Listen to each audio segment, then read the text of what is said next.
और दोस्तों मैं आपको पहले भी बता चुका हूँ कि नॉर्थ कोरिया और साउथ कोरिया किसी वक्त में एक ही मुल्क हुआ करते थे, इसी वजह से इन्हें यूनिफाइड कंट्री भी कहा जाता है। लेकिन फिर ये दोनों मुल्क अलहदा हो गए और साउथ कोरिया में तो डेमोक्रेसी आ गई, लेकिन नॉर्थ कोरिया पर एक फैमिली ने कब्जा कर लिया और 70 साल से इसी फैमिली की इस मुल्क पर हुकूमत है। और इस मुल्क का प्रेसिडेंट यही शख्स है जो आपके सामने है। वैसे ये शख्स शक्ल से ही लानती लगता है। ओह सॉरी दोस्तों, इस मुल्क में इलेक्शन सिर्फ नाम के ही होते हैं, क्योंकि जीतना तो इसी फैमिली को ही होता है। दोस्तों 2015 में हुए इलेक्शन में किम जो इंग को 100% वोट मिले। इससे आप लोग ये अंदाज़ा लगा ही सकते हैं कि इस फैमिली की कितनी ज़्यादा धाक नॉर्थ कोरिया पर बैठी हुई है।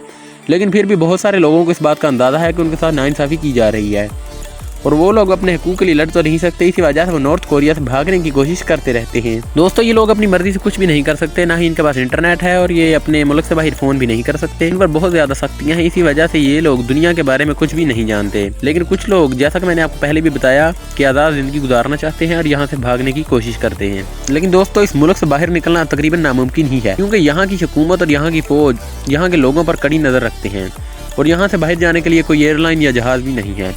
यहाँ की सिर्फ एक एयरलाइन है जो कि सिर्फ सरकारी अफसरों और किम जोंग इंग के लिए है। इसके अलावा कोई भी शख्स प्लेन के ज़रिए इस मुल्क से बाहर नहीं जा सकता। दोस्तों जैसा कि मैंने आप सबको पहले भी बताया कि यहाँ से भागना बिल्कुल आसान नहीं है, ना ही कोई ट्रेन या कोई और चीज़ इस मुल्क से बाहर जाती है। इसी वजह से लोगों के पास यहाँ से निकलने का सिर्फ एक ही रास्ता है और वो है पैदल चलकर निकलना।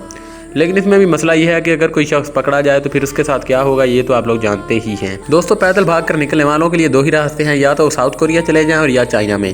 लेकिन साउथ कोरिया में जाना तकरीबन नामुमकिन है, क्योंकि वहाँ पर बहुत सख्त सिक्योरिटी होती है, क्योंकि साउथ कोरिया और नॉर्थ कोरिया के दरमियान कई दहाइयों से दुश्मनी चली आ रही है। इसी वजह से इन मुल्कों के बॉर्डरों के दरमियान बहुत ज़्यादा सख्ती होती है। हर जगह कैमरे लगे हुए हैं और हज़ारों की तादाद में फौजी तैनात हैं। सिर्फ कुछ ही ऐसे लोग हैं जो कि साउथ कोरिया के बॉर्डर पार करने में कामयाब हुए हैं, लेकिन आम आदमी के लिए ये बॉर्डर पार करना तकरीबन नामुमकिन ही है। दोस्तों 2016 में नॉर्थ कोरिया के एक 24 साल फौजी ने साउथ कोरिया का बॉर्डर पार करने की कोशिश की। वो एक जीप में था और साउथ कोरिया की तरफ बढ़ रहा था, लेकिन साउथ कोरियन फौजियों ने उसे देख लिया और उस पर हमला करना शुरू कर दिया। उसकी जीप का टायर ब्लास्ट हो गया और उसको 5 गोलियां लगी, लेकिन फिर भी वो शख्स इस बॉर्डर को पार करने में कामयाब हो गया। दोस्तों ये तो रही साउथ कोरिया की बात, लेकिन अब बात करते हैं चाइना की। ज़्यादातर लोग जो कि नॉर्थ कोरिया से भागना चाहते हैं वो चाइना का रुख ही करते हैं, लेकिन ये सफ़र भी मुश्किल है, बहुत ही ज़्यादा मुश्किल है, क्योंकि इस सफ़र के दौरान आपको 3 दिन तक बगैर खाए पिए चलना होता है, क्योंकि इन लोगों के पास खाना पीना तकरीबन ना होने के बराबर होता है।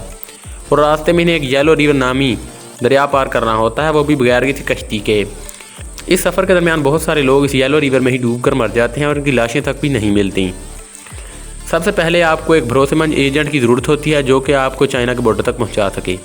लेकिन आखिरकार चाइना पहुंचकर भी आप लोगों की मुश्किलें कम नहीं होंगी, क्योंकि वहां पर भी इन लोगों को गुलामों की तरह ही ट्रीट किया जाता है। लेकिन अगर चाइना भागते हुए आप पकड़े गए तो नॉर्थ कोरिया में इसकी सज़ा सिर्फ और सिर्फ मौत है। चाइना पहुंचकर बहुत सारे लोग फिर से साउथ कोरिया जाने की कोशिश करते हैं ताकि चाइना साउथ कोरिया पहुंचकर आराम की ज़िंदगी गुजार सकें, लेकिन ऐसा करना भी बहुत ही ज़्यादा मुश्किल है, क्योंकि 4000 किलोमीटर तक पैदल चलकर आप चाइना पहुंच सकते हैं। और इसके अलावा इन लोगों को बहुत सारे पैसे भी एजेंट्स वगैरह को देने पड़ते हैं। इस सफ़र में तकरीबन इन लोगों के 30 लाख रुपए लग जाते हैं, और ये सब ये लोग इसलिए करते हैं ताकि नॉर्थ कोरिया से भाग सकें। दोस्तों भागते वक्त रास्ते में इन्हें बसों में, कभी मोटर बाइक्स पर, कभी बोट्स पर और कभी कभी पैदल भी सफ़र करना पड़ता है, यहाँ तक कि पहाड़ों को भी पैदल चलना पड़ता है। दोस्तों ये लोग तो भाग जाते हैं, लेकिन बाद में इनकी फैमिली के साथ क्या होता है चलें आपको बताते हैं।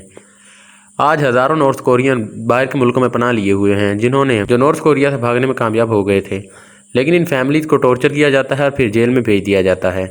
तो दोस्तों हमारी आज की वीडियो बस यहीं तक थी। अगर वीडियो पसंद आए वीडियो को लाइक करें, उसके साथ साथ हमारे चैनल को जरूर सब्सक्राइब करें। अल्लाह हाफ़िज़।